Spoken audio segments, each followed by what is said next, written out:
Hey people, it's Jim. Had a very good question. What is a Faraday cage? How does it work? So on and so forth. I mentioned trash can is what I use, a galvanized metal trash can with a metal lid.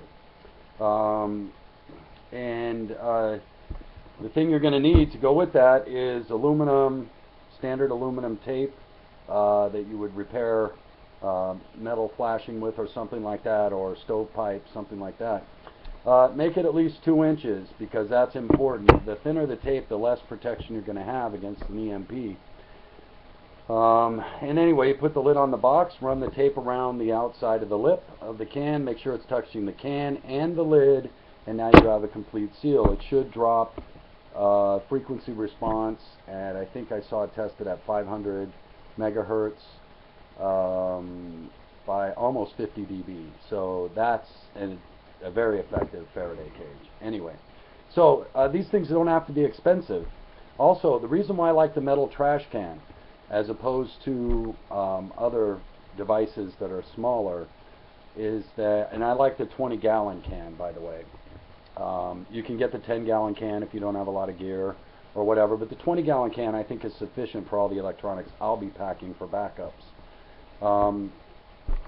One of the reasons is if I get stuck in a river situation or a flood situation or a situation where I have to traverse water, I can keep my bug out pack on and hold my garbage can by one hand, and it will float across the water danger or whatever.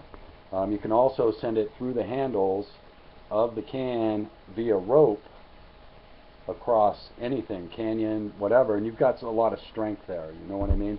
So there's a lot of reasons why I prefer the metal trash can. It doesn't mean you have to use that. You can go online and look up 100 ways to make Faraday cages. I just happen to use the metal trash can. Another reason why I like the metal trash can and not a fancy Faraday cage that's a Faraday cage is because when it's in my garage and if somebody breaks in or is ravaging my location, they might pass right by it. So I could get lucky for that factor again. Anyway, a Faraday cage is just designed to protect your electronics in case of an EMP, whether it's natural or man-made.